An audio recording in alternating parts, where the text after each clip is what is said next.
दुनिया न्यूज की तरफ से आप सबको बहुत बहुत ईद मुबारक। मैं हूं फखर आलम और आज एक बहुत ही खास ईद है। इस ईद के मौके पे ये प्रोग्राम जो हम आपकी खिदमत में लेकर आए हैं, ये बहुत ही हैवी वेट प्रोग्राम है और पर्सनली मेरे लिए तो बहुत ही खास प्रोग्राम है, क्योंकि मेरे साथ इस प्रोग्राम में दो बहुत ही खास पर्सनैलिटीज हैं। सबसे पहले मैं आपका तारुफ करवाता हूं अपनी साथी मेजबान से। जब बड़ी स्क्रीन पे थी तो छाई हुई थी, जब छोटी स्क्रीन पे आई तो भी छाई हुई हैं। और मेरी पहली फिल्म में, मेरी डेब्यू फिल्म में वेरी गुड दुनिया वेरी बैड लोग में मेरी हीरोइन थी। तो मैंने इनको बहुत तंग किया, अल्हम्दुलिल्लाह मुझे बहुत मजा आया। आज भी मैं इनको बहुत तंग कर रहा हूँ, शुरू होने से पहले ही मैं इनको तंग करना शुरू कर दिया था। लेकिन बहुत ही टैलेंटेड हैं, बहुत ही ग्लैमरस हैं। और मिलते हैं हमारी फिल्म स्टार रेशम से। रेशम, ईद मुबारक एंड अस्सलाम वालेकुम। वालेकुम अस्सलाम और थैंक यू इस खूबसूरत इंट्रोडक्शन का। I am really touched. जो तमाम लोग इस वक्त घरों में बैठे हैं, आपको वाकई ही महसूस होगा कि आपकी ईद हो गई, इसलिए कि इंसान खुशी के लम्हात में गुनगुना कर राहत महसूस करता है। हमारे पास बहुत से सितारे हैं, बहुत से स्टार्स हैं और हमारे पास सुपरस्टार्स भी हैं, लेकिन बहुत कम हैं जिनको हम लेजेंड कहते हैं। ऐसा ही हमारा एक दोस्त हमारे साथ आज मौजूद है।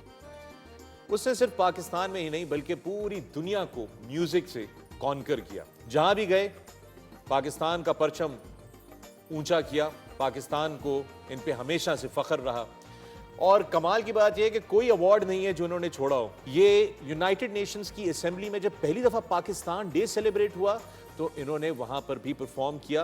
नोबेल प्राइज अवार्ड सेरेमनी हुई तो नॉर्वे में वहां पर भी पहले पाकिस्तानी थे जिन्होंने परफॉर्म किया। कहा जाता था कि Nusrat Fateh Ali Khan voice of the east है। मैं अब बगैर किसी डाउट के ये कह सकता हूं कि ये बिलाशुबा हमारे बेमिसाल, लाजवाब, बेताज बादशाह वॉइस ऑफ द ईस्ट है। वॉइस ऑफ द ईस्ट से आपको मिलवाते हैं। क्यों रेशम? जी, हमारी शान है, हमारी आन है, हम सब के दिलों की राहत है उस्ताद राहत फतेह अली खान।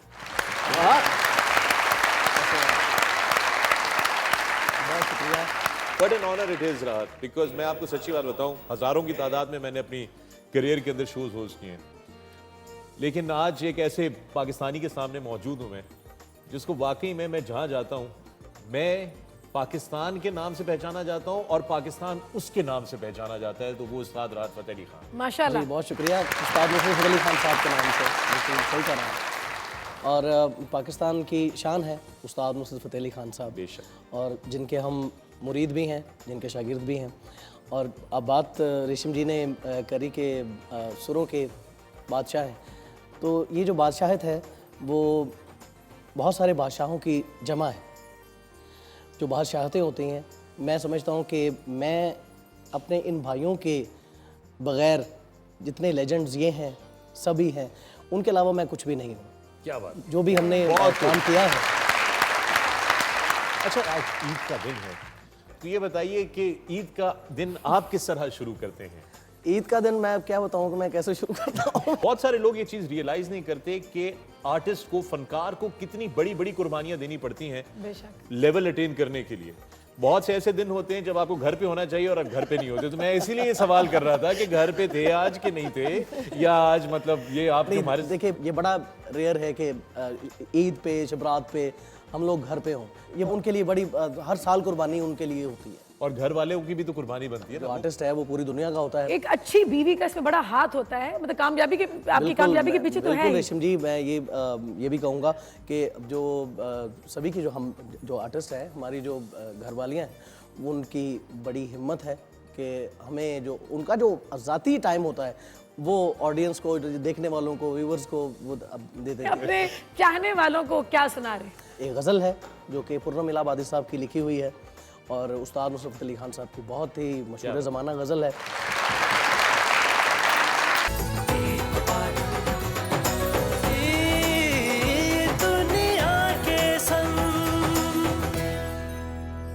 एक बार फिर खुशामदीद कहते हैं आपको दावत ईद में। आपकी करियर का सबसे कठिन और सबसे खूबसूरत दौर जो था वो कौन सा था? सारी बात है, जब कामयाबी मिल जाती है, आपकी अकेले की मेहनत काफ़ी नहीं है, मैं ये समझता हूँ।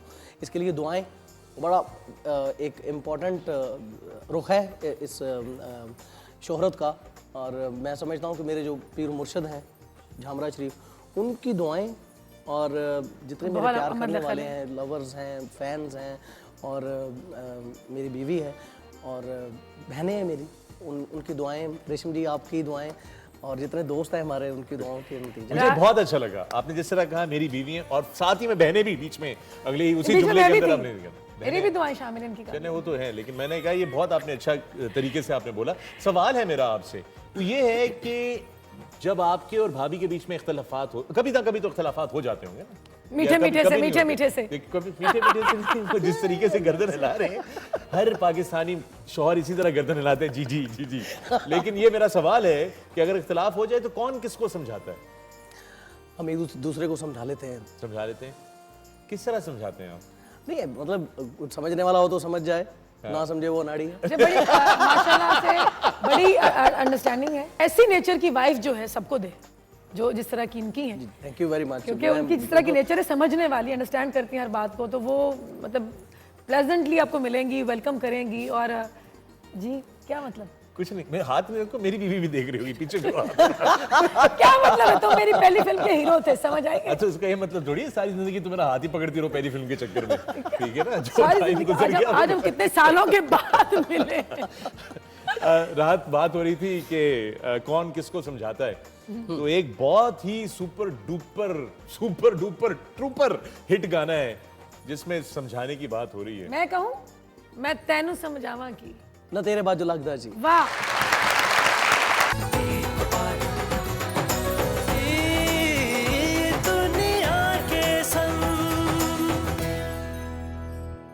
दावत ईद में एक बार फिर खुशामदीद उस्ताद राहत फतेह अली खान और उनकी लाजवाब बेमिसाल मौसीकी सिलसिला आगे बढ़ाते हैं।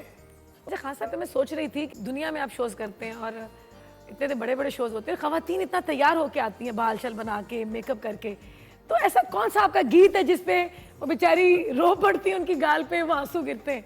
नहीं, वैसे अगर तुम जाओ तो और तरीके हैं तुम्हारे आंसू निकलवाने के, मैं प्रोड्यूसर की बात कर सकता हूँ। इसके चेक में से पैसे काटे ना, इसके आंसू निकलवाते हैं अभी। जैसे आपका गीत है कि तेरी आंखों के दरिया का उतरना भी जरूरी था, मोहब्बत भी जरूरी थी, बिछड़ना भी जरूरी था। ये तो खुशी की बात होगी ना कि भाई मोहब्बत भी जरूरी थी, बिछड़ना भी जरूरी। तो थोड़ी सी मैं ये कुर्बानी चाहता नहीं था कि ये चीज नहीं, होती, लेकिन थोड़ा सा। मगर क्योंकि रेशम कह रही है तो मैं और अपनी ऑडियंस के लिए भी। क्या बात है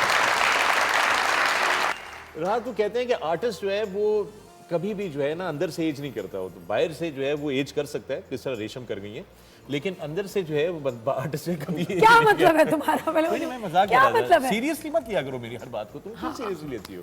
पता नहीं क्यों सीरियसली लेती हैं खवातीन आजकल की सारी बातें मर्दों की। देखने वाले को ये जरूर बताएं, क्योंकि माशाल्लाह माशाल्लाह मैं हमेशा आपके अंदर एक वो बच्चा देखती हूँ। इसके पीछे राज क्या है? क्योंकि मैं अपने से बड़ों से मिलता हूँ, इसलिए खुद बच्चा लगता हूँ। नहीं, इसके पीछे और भी राज है कि रेशम आप जहाँ जिस उम्र में पहुंच गई हम सब आपको बच्चे ही लगेंगे। कि ऐसी कोई बात नहीं, बैठे बैठे मजाक करो। दिल तो बच्चा है। हाँ तो क्यों ना थोड़ा दिल को कच्चा है। आए है तो हो जाए।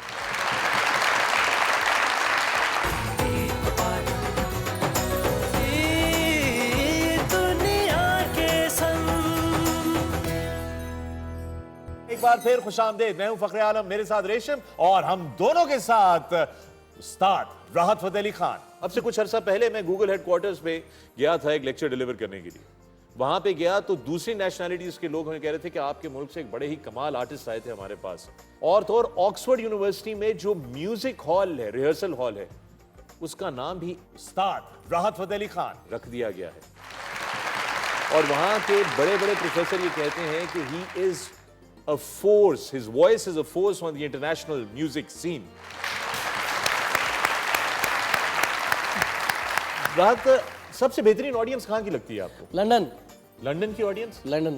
तो ये पाकिस्तान वालों का तो दिल ही तोड़ दिया यार आपने। नहीं वो वही होते हैं ना वो सब ज्यादातर। बुनियादी तौर पे पाकिस्तानी आजकल लोग वही होते हैं। आजकल लोग आपने सही कहा, बिल्कुल सही कहा। आपको क्या लगता है किस हीरो पे आपकी आवाज जो है वो सबसे अच्छी पिक्चराइज होती है? फर्स्ट ऑफ ऑल मैं कहूँगा कि अक्षय कुमार और सेकेंडली सलमान खान साहब। सलमान खान जी? सलमान खान और पाकिस्तान में भी तो है। पाकिस्तान में शान भाई। अच्छा राहत, दो इतने बड़े दरख्त थे जिनके साए में आप मौजूद थे, उस्ताद नुसरत फतेह अली खान और फर्रुख फतेह अली खान, इतने बड़े दो दरख्तों के साए में थे।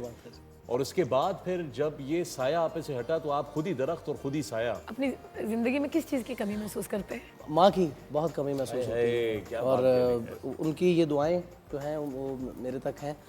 और ये मेरा छोटा भाई है, उसके लिए भी बहुत सारी दुआएं मेरी वालदा ने की हैं और मेरे लिए भी की हैं। तो अल्लाह ताला हमें अपने काम में कामयाब करे।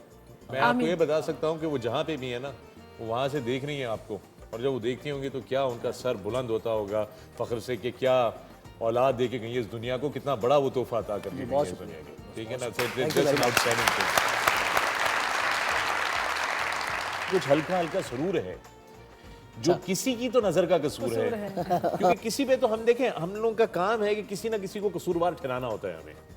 हम कभी खुद जिम्मेदारी लेना पसंद नहीं करते। ये हमारा वो कौमी खेल है कि यार ये कि मेरे साथ ये ज्यादती हुई, ये भी किसी का कसूर है, मेरी गलती नहीं थी, ये कसूर उसी का था। वैसे वो मोहब्बत में भी हमने ये बात कर दी कि ये जो सरूर मेरा है ये मेरा कसूर नहीं है, मैं क्या हरकतें करके आ रहा हूँ इसको ना देखिएगा, ये किसी की नजर का कसूर है। यहाँ पे भी हमने किसी और के ऊपर जिम्मेदारी आयद कर दी है, चले तो फिर ठीक है जी, किसी ठीक का है। कसूर कर ही देते हैं।